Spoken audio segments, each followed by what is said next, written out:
प्रसन्नाङ्गरागं प्रभाकाञ्चनाङ्गं जगद्भीतिशौर्यं तुषाराद्रिधैर्यम् तृणीभूतहेतिं रणोद्यद्विभूतिं भजे वायुपुत्रं पवित्राप्तमित्रम् भजे पावनं भावनानित्यवासं भजे बालभानं प्रभाचारुभासं भजे चन्द्रिकाकुन्दमन्दारहासं भजे सन्ततं रामभूपालदासं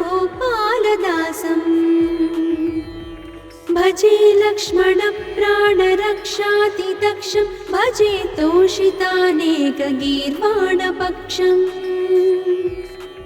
भजे घोरसङ्ग्रामसीमाहताक्षं भजे रामनामातिसम्प्राप्तरक्षम् कृताभीलनादं क्षितिक्षिप्तपादं घनक्रान्तभृङ्गं कटिस्थोरुजङ्घम् वियद्व्याप्तकेशं भुजाश्लेषितास्मं जयश्रीसमेतं भजे रामदूतम्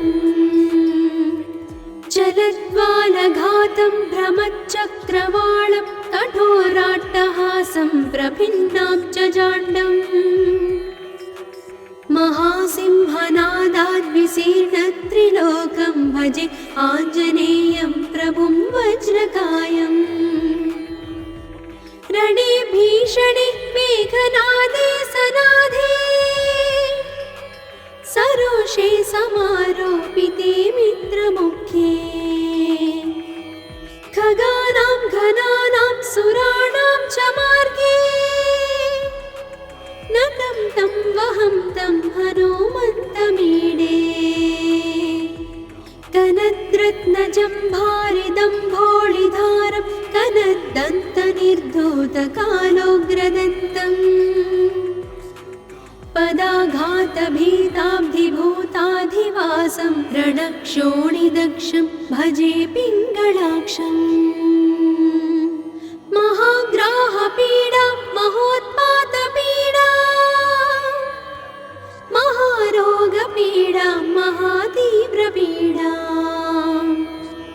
हरत्यासुते पादपद्मानुरक्तो नमस्ते कपिश्रेष्ठ रामप्रियो यः सुधा सिन्धुमुल्लङ्घ्य नाथोग्रदीप्तः सुधा चौषधीस्ता प्रगुप्तप्रभावः क्षणद्रोणशैलस्य सारेण सेतुं विना भूस्वयं कः समर्थः कपीन्द्रः निरातङ्कमाविश्य लङ्कां विसङ्को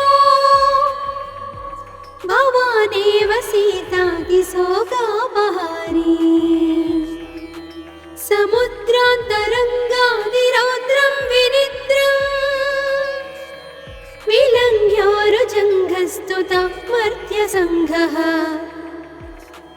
रमानाधरामः क्षमानाधरामः अशोकेन शोकं विहाय प्रहर्षम् वनान्तर्घनं जीवनं दानवानं विपाट्य प्रहर्षात् हनूमान् त्वमेव जराभारतो भूरिपीडां शरीरे निराधारणारूढगाढप्रतापे भवत्पादभक्तिं भवद्भक्तिरक्तिं कुरु श्रीहनुमत्प्रभो मे दयाळो महायोगिनो ब्रह्मरुद्रादयो वा न जानन्ति तत्त्वं निजं राघवस्य कथं ज्ञायते मातृसे नित्यमेव प्रसीद प्रभो वानरेन्द्रो नमस्ते नमस्ते महासत्त्ववाहाय तुभ्यं नमस्ते महावज्रदेहाय तुभ्यं नमस्ते परिभूतसूर्याय तुभ्यम् नित्यकार्याय तुभ्यम् नमस्ते सदा ब्रह्मचर्याय तुभ्यं नमस्ते सदा वायुपुत्राय तुभ्यम् नमस्ते सदा पिङ्गळाक्षाय तुभ्यं नमस्ते सदा रामभक्ताय तुभ्यम् हनुमद्भुजङ्गप्रयातं प्रभाते प्रदोषेऽपि वाचार्थरात्रेऽपि मर्त्यः पठन्नस्नतोऽपि प्रमुक्ताघजालः सदा सर्वदा रामभक्तिं प्रयाति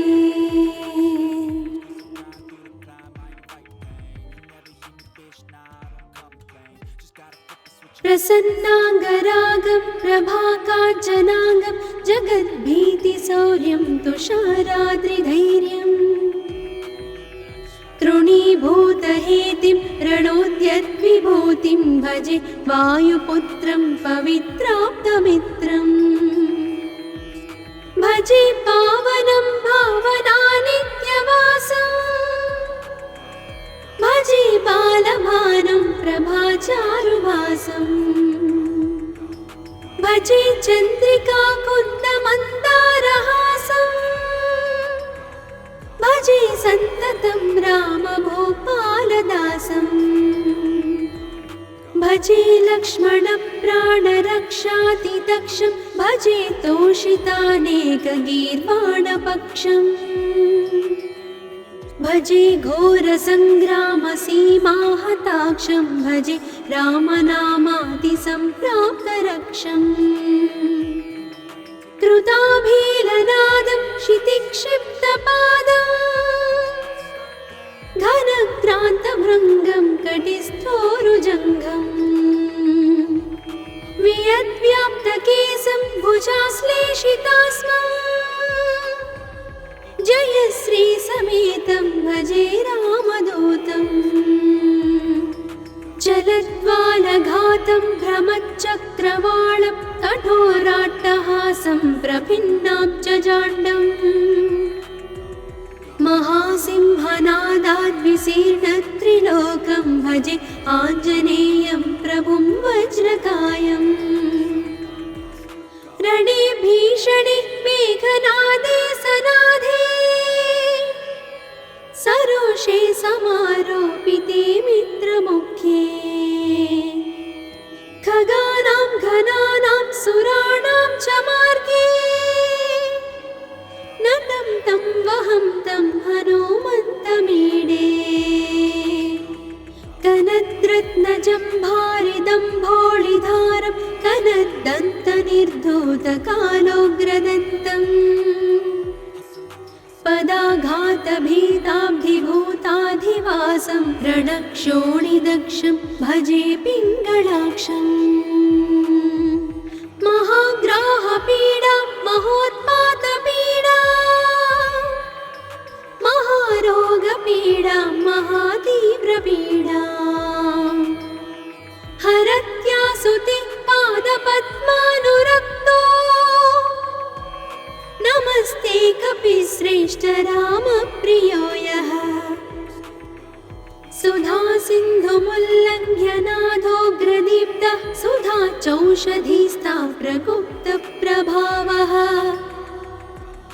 षडद्रोणशैलस्य सारेण सेतुं विना भू स्वयं कः समर्थः कपीन्द्रः निरातङ्कमाविश्य लङ्कां विसम्पो भवानेव सीतातिशोकापहारी समुद्रान्तरङ्गादिरौद्रं विनिद्रम् विलङ्घ्योरुजङ्घस्तुता मर्त्यसङ्घः रमानाथ रामः क्षमानाथ रामः अशोकेन शोकं विहाय प्रहर्षम् वनान्तर्घनं जीवनं दानवानं विपाट्य प्रहर्षात् हनुमान् त्वमेव जराभारतो भूरिपीडां शरीरे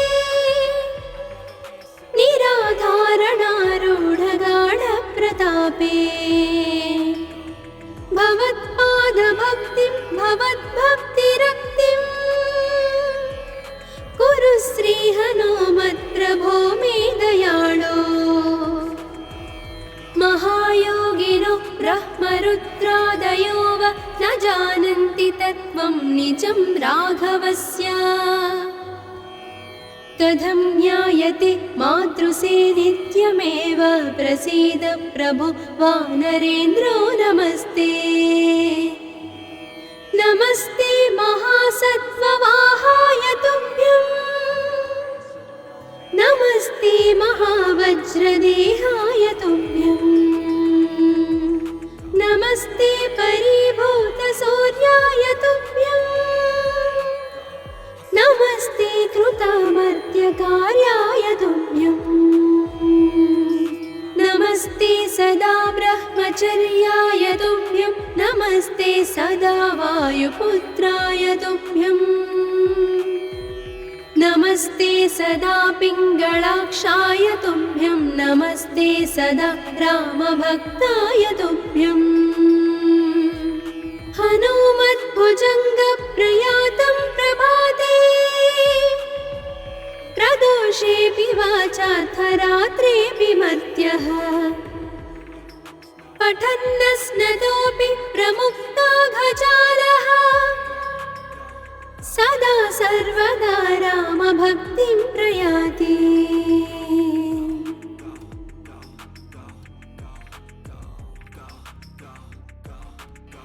प्रसन्नाङ्गरागं प्रभाकाञ्चनाङ्गं जगद्भीतिशौर्यं तुषाराद्रिधैर्यम् तृणीभूतहेतिं रणोद्यद्विभूतिं भजे वायुपुत्रं पवित्राप्तमित्रम् भजे पावनं भावनानित्यवासम् भजे बालभानुं प्रभाचारुभासम् भजे चन्द्रिकाकुन्दमन्दारहासम् भजे सन्ततं रामभूपालदासम् भजे लक्ष्मणप्राणरक्षातिदक्षं भजे तोषितानेकगीर्वाणपक्षम् भजे घोरसङ्ग्रामसीमाहताक्षं भजे रामनामातिसम्प्राप्तरक्षम् कृताभीलनादं क्षितिक्षिप्तपादं घनक्रान्तभृङ्गं कटिस्थोरुजङ्घम् वियद्व्याप्तकेशं भुजाश्लेषितास्मम् जयश्रीसमेतं भजे रामदूतम् चलद्वालघातं भ्रमच्चक्रवालं कठोराट्टहासं प्रभिन्नाब्जजाण्डम् महासिंहनादाद्विशीर्णत्रिलोकं भजे आञ्जनेयं प्रभुं वज्रकायम् रणे भीषणे मेघनादे सनादे सरोषे समारोपिते मित्रमुख्ये खगानां घनानां सुराणां च मार्गे नतं तं वहं तं हनुमन्तमीडे कनद्रत्नजम्भारिदम्भोळिधारं कनद्दन्तनिर्धूतकालोग्रदन्तम् पदाघातभीताब्धिभूताधिवासं रणक्षोणिदक्षं भजे पिङ्गळाक्षम् महाग्राहपीडा महोत्पातपीडा महारोगपीडा महातीव्रपीडा हरत्यासुते पादपद्मानुरक्तो नमस्ते कपिश्रेष्ठ रामप्रियो यः सुधा सिन्धुमुल्लङ्घ्य नाथोग्रदीप्तः सुधा चौषधीस्ता प्रगुप्तप्रभावः षडद्रोणशैलस्य सारेण सेतुं विना भूस्वयं कः समर्थः कपीन्द्रः निरातङ्कमाविश्य लङ्कां विसम्पो भवानेव सीतातिशोकापहारी समुद्रान्तरङ्गादिरौद्रं विनिद्रम् प्रस्तुता मर्त्यसङ्घः रमानाथ रामः क्षमानाथ रामः अशोकेन शोकं विहाय प्रहर्षम् वनान्तर्घनं जीवनं दानवानं विपाट्य प्रहर्षात् हनूमान् त्वमेव जराभारतो भूरिपीडां शरीरे निराधारणारूढगाढप्रतापे भवत्पादभक्तिं भवद्भक्तिरक्तिं कुरु श्रीहनुमत्प्रभो मे दयाळो महायोगिनो ब्रह्मरुद्रादयो वा न जानन्ति तत्त्वं निजं राघवस्य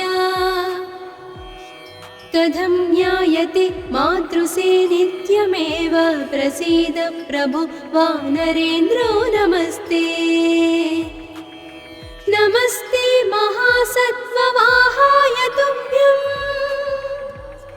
नमस्ते महावज्रदेहाय तुभ्यं नमस्ते परिभूतसूर्याय तुभ्यं नमस्ते कृतामर्त्यकार्याय तुभ्यं नमस्ते सदा ब्रह्मचर्याय तुभ्यं नमस्ते सदा वायुपुत्राय तुभ्यं नमस्ते सदा पिङ्गळाक्षाय तुभ्यं नमस्ते सदा रामभक्ताय तुभ्यं हनुमद्भुजङ्गप्रयातं प्रभाते प्रदोषेऽपि वाचार्थरात्रेऽपि मर्त्यः पठन्नस्नतोऽपि प्रमुक्ताघजालः सदा सर्वदा रामभक्तिं प्रयाति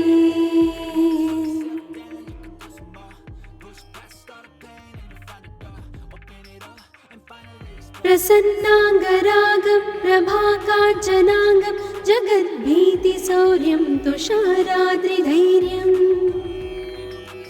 तृणीभूतहेतिं रणोद्यद्विभूतिं भजे वायुपुत्रं पवित्राप्तमित्रम् भजे पावनं भावनानित्यवासम् भजे बालभानुं प्रभाचारुवासम् भजे चन्द्रिकाकुन्दमन्दारहासम् भजे सन्ततं रामभूपालदासम्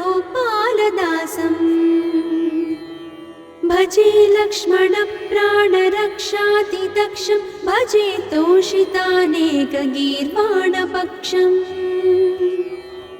भजे घोरसङ्ग्रामसीमाहताक्षं भजे रामनामातिसम्प्राप्तरक्षम्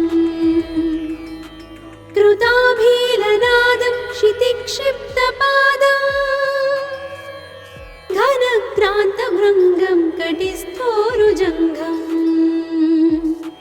वियद्व्याप्तकेशं भुजाश्लेषितास्मम् जय श्रीसमेतं भजे रामदूतं चलद्वालघातं भ्रमच्चक्रवालं कठोराट्टहासं प्रभिन्नाब्जजाण्डम् महासिंहनादाद्विशीर्णत्रिलोकं भजे आञ्जनेयं प्रभुं वज्रकायम् रणे भीषणे मेघनादे सनादे सरोषे समारोपिते मित्रमुख्ये खगानां घनानां सुराणां च मार्गे नतं तं वहं तं हनुमन्तमीडे कनद्रत्नजम्भारिदम्भोळिधारं कनद्दन्तनिर्धूतकालोग्रदन्तम् पदाघातभीताब्धिभूताधिवासं रणक्षोणिदक्षं भजे पिङ्गळाक्षम् महाग्राहपीडा महोत्पातपीडा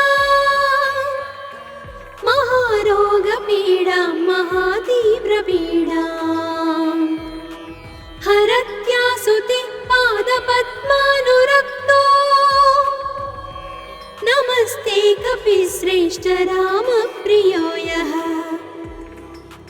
सुधा सिन्धुमुल्लङ्घ्य नाथोग्रदीप्तः सुधा चौषधीस्ता प्रगुप्तप्रभावः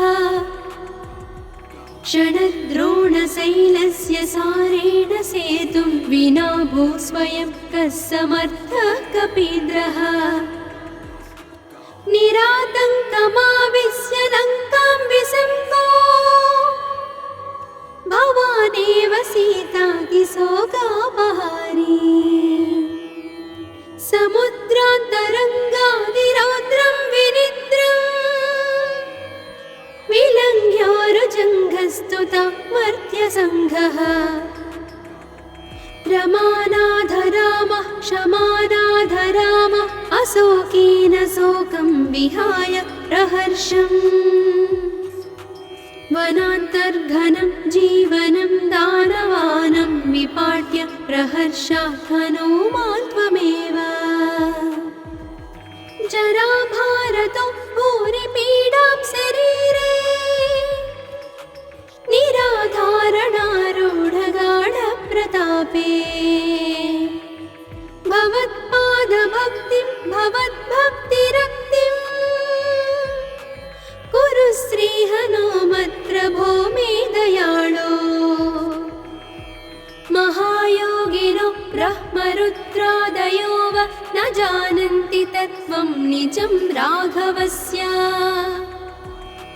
कथं ज्ञायते मातृसे नित्यमेव प्रसीद प्रभो वानरेन्द्रो नमस्ते नमस्ते महासत्त्ववाहाय तुभ्यं नमस्ते महावज्रदेहाय तुभ्यं नमस्ते परिभूतसूर्याय तुभ्यं नमस्ते कृतामर्त्यकार्याय तुभ्यं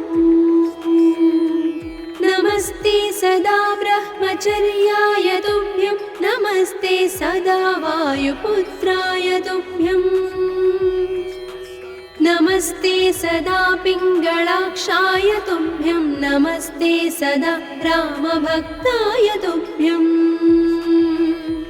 हनुमद्भुजङ्गप्रयातं प्रभाते प्रदोषेऽपि वाचार्थरात्रेऽपि मर्त्यः पठन्नस्नतोऽपि प्रमुक्ताघजालः सदा सर्वदा रामभक्तिं प्रयाति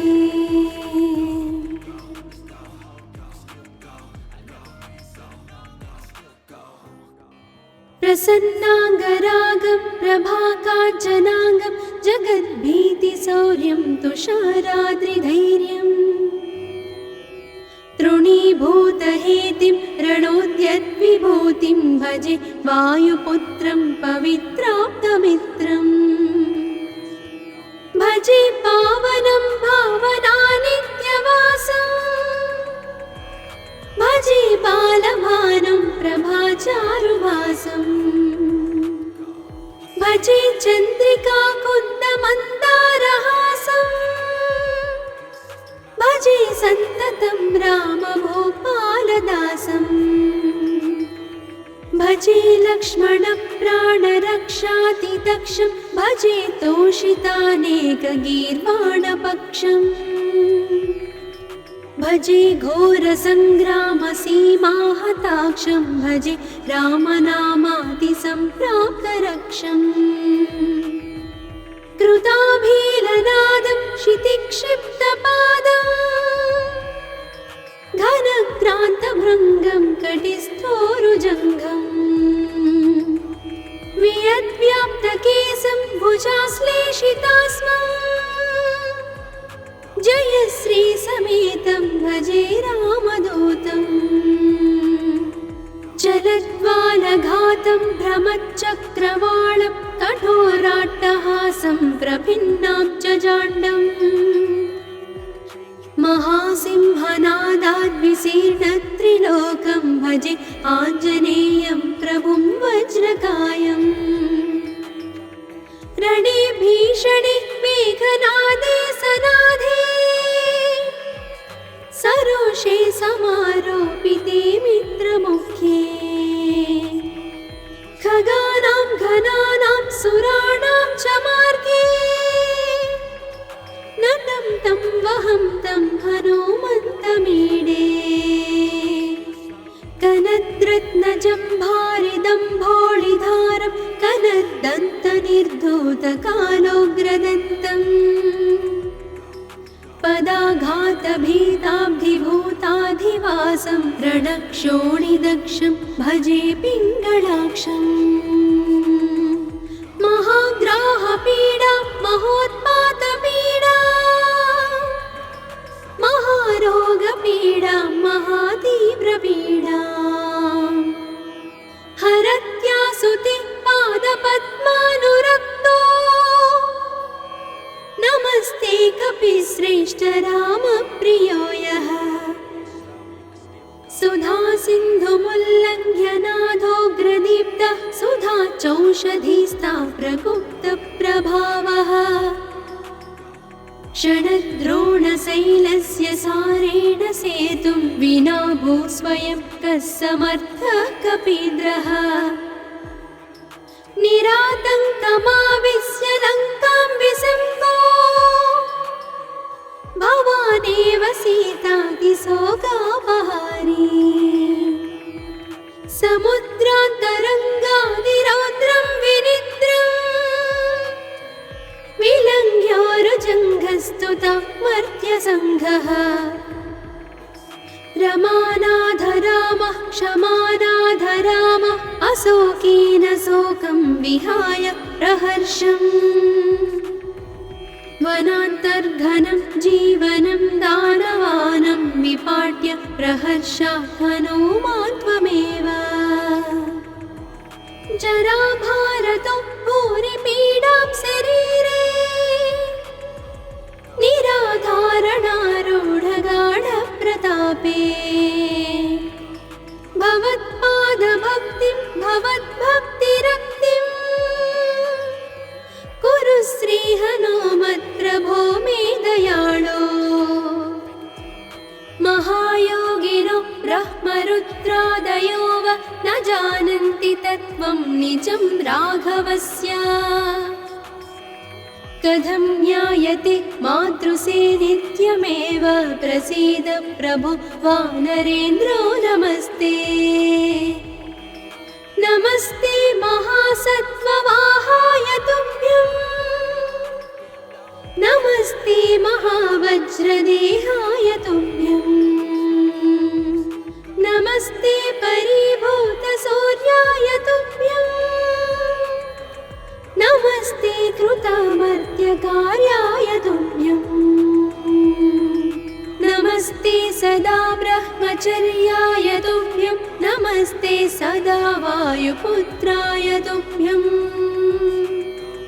नमस्ते सदा पिङ्गळाक्षाय तुभ्यं नमस्ते सदा रामभक्ताय तुभ्यं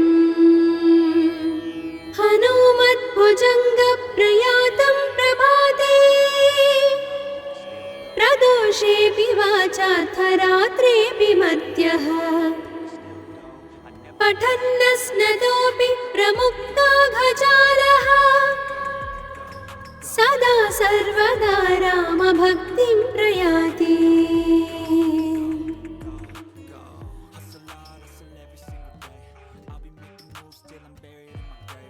प्रसन्नाङ्गरागं प्रभाकाञ्चनाङ्गं जगद्भीतिशौर्यं तुषाराद्रिधैर्यम् तृणीभूतहेतिं रणोद्यद्विभूतिं भजे वायुपुत्रं पवित्राप्तमित्रम् भजे पावनं भावनानित्यवासम् भजे बालभानं प्रभाचारुभासम् भजे चन्द्रिका कुन्दमन्दारहासम् भजे सन्ततं रामभूपालदासम् भजे लक्ष्मणप्राणरक्षातिदक्षं भजे तोषितानेकगीर्वाणपक्षम् भजे घोरसङ्ग्रामसीमाहताक्षं भजे रामनामातिसम्प्राप्तरक्षम् कृताभीलनादं क्षितिक्षिप्तपादं घनक्रान्तभृङ्गं कटिस्थोरुजङ्घम् वियद्व्याप्तकेशं भुजाश्लेषितास्मं जयश्रीसमेतं भजे रामदूतम् चलद्वालघातं भ्रमच्चक्रवालं कठोराट्टहासं प्रभिन्नाब्जजाण्डम् महासिंहनादाद्विशीर्णत्रिलोकं भजे आञ्जनेयं प्रभुं वज्रकायम् रणे भीषणे मेघनादे सनादे सरोषे समारोपिते मित्रमुख्ये खगानां घनानां सुराणां च मार्गे नतं तं वहं तं हनुमन्तमीडे कनद्रत्नजम्भारिदम्भोळिधारं कनद्दन्तनिर्धूतकालोग्रदन्तम् पदाघातभीताब्धिभूताधिवासं रणक्षोणिदक्षं भजे पिङ्गळाक्षम् महाग्राहपीडा महोत्पातपीडा महारोगपीडा महातीव्रपीडा हरत्यासुते पादपद्मानुरक्तो नमस्ते कपिश्रेष्ठ रामप्रियो यः सुधा सिन्धुमुल्लङ्घ्य नाथोग्रदीप्तः सुधा चौषधीस्ता प्रगुप्तप्रभावः षडद्रोणशैलस्य सारेण सेतुं विना भूस्वयं कः समर्थः कपीन्द्रः निरातङ्कमाविश्य लङ्कां विसङ्गो भवानेव सीतातिशोकापहारी समुद्रान्तरङ्गादिरौद्रं विनिद्रम् विलङ्घ्योरुजङ्घस्तुता मर्त्यसङ्घः रमानाधरामः क्षमानाधरामः अशोकेन शोकं विहाय प्रहर्षम् वनान्तर्घनं जीवनं दानवानं विपाट्य प्रहर्षात् हनूमान् त्वमेव जराभारतो भूरिपीडां शरीरे निराधारणारूढगाढप्रतापे भवत्पादभक्तिं भवद्भक्तिरक्तिं कुरु श्रीहनुमत्प्रभो मे दयाळो महायोगिनो ब्रह्मरुद्रादयो वा न जानन्ति तत्त्वं निजं राघवस्य कथं ज्ञायते मातृसे नित्यमेव प्रसीद प्रभो वानरेन्द्रो नमस्ते नमस्ते महासत्त्ववाहाय तुभ्यं नमस्ते महावज्रदेहाय तुभ्यं नमस्ते परिभूतसूर्याय तुभ्यं नमस्ते कृतामर्त्यकार्याय तुभ्यं नमस्ते सदा ब्रह्मचर्याय तुभ्यं नमस्ते सदा वायुपुत्राय तुभ्यं नमस्ते सदा पिङ्गळाक्षाय तुभ्यं नमस्ते सदा रामभक्ताय तुभ्यं हनुमद्भुजङ्गप्रयातं प्रभाते प्रदोषेऽपि वाचार्थरात्रेऽपि मर्त्यः पठन्नस्नतोऽपि प्रमुक्ताघजालः सदा सर्वदा रामभक्तिं प्रयाति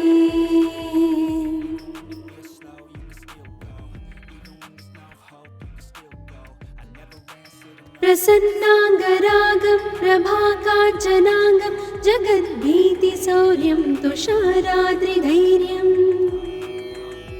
तृणीभूतहेतिं रणोद्यद्विभूतिं भजे वायुपुत्रं पवित्राप्तमित्रम् भजे पावनं भावनानित्यवासम् भजे बालभानं प्रभाचारुभासम् भजे चन्द्रिकाकुन्दमन्दारहासम् भजे सन्ततं रामभोपालदासम् भजे लक्ष्मणप्राणरक्षातिदक्षं भजे तोषितानेकगीर्वाणपक्षम् भजे घोरसङ्ग्रामसीमाहताक्षं भजे रामनामातिसम्प्राप्तरक्षम् कृताभीलनादं क्षितिक्षिप्तपादम् घनक्रान्तभृङ्गं कटिस्थोरुजङ्घम् वियद्व्याप्तकेशं भुजाश्लेषितास्मम् जयश्रीसमेतं भजे रामदूतम् चलद्वालघातं भ्रमच्चक्रवालं कठोराट्टहासं प्रभिन्नाब्जजाण्डम् महासिंहनादाद्विशीर्णत्रिलोकं भजे आञ्जनेयं प्रभुं वज्रकायम् रणे भीषणे मेघनादे सनादे सरोषे समारोपिते मित्रमुख्ये खगानां घनानां सुराणां च मार्गे नतं तं वहं तं हनुमन्तमीडे कनद्रत्नजम्भारिदम्भोळिधारं कनद्दन्तनिर्धूतकालोग्रदन्तम् पदाघातभीताब्धिभूताधिवासं रणक्षोणिदक्षं भजे पिङ्गळाक्षम् महाग्राहपीडा महोत्पातपीडा महारोगपीडा महातीव्रपीडा हरत्यासुते पादपद्मानुरक्तो नमस्ते कपिश्रेष्ठ रामप्रियो यः सुधा सिन्धुमुल्लङ्घ्य नाथोग्रदीप्तः सुधा चौषधीस्ता प्रगुप्तप्रभावः षडद्रोणशैलस्य सारेण सेतुं विना भूस्वयं कः समर्थः कपीन्द्रः निरातङ्कमाविश्य लङ्कां विसङ्गो भवानेव सीतातिशोकापहारी समुद्रान्तरङ्गादिरौद्रं विनिद्रम् विलङ्घ्योरुजङ्घस्तुता मर्त्यसङ्घः रमानाधरामः क्षमानाधरामः अशोकेन शोकं विहाय प्रहर्षम् वनान्तर्घनं जीवनं दानवानं विपाट्य प्रहर्षात् हनूमान् त्वमेव जराभारतो भूरिपीडां शरीरे निराधारणारूढगाढप्रतापे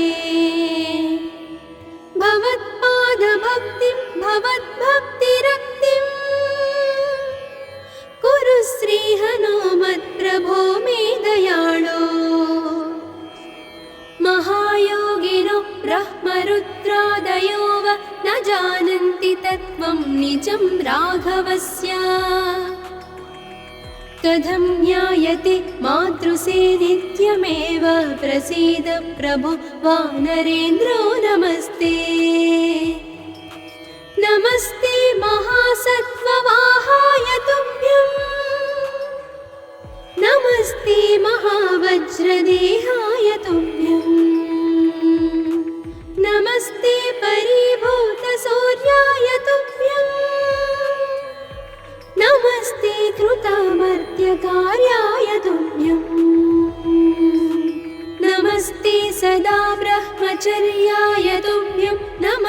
सदा वायुपुत्राय तुभ्यम् नमस्ते सदा पिङ्गळाक्षाय तुभ्यं नमस्ते सदा रामभक्ताय तुभ्यम् हनुमद्भुजङ्गप्रयातं प्रभाते प्रदोषेऽपि वाचार्थरात्रेऽपि मध्यः पठन्नस्नतोऽपि प्रमुक्ताघजालः सदा सर्वदा रामभक्तिं प्रयाति।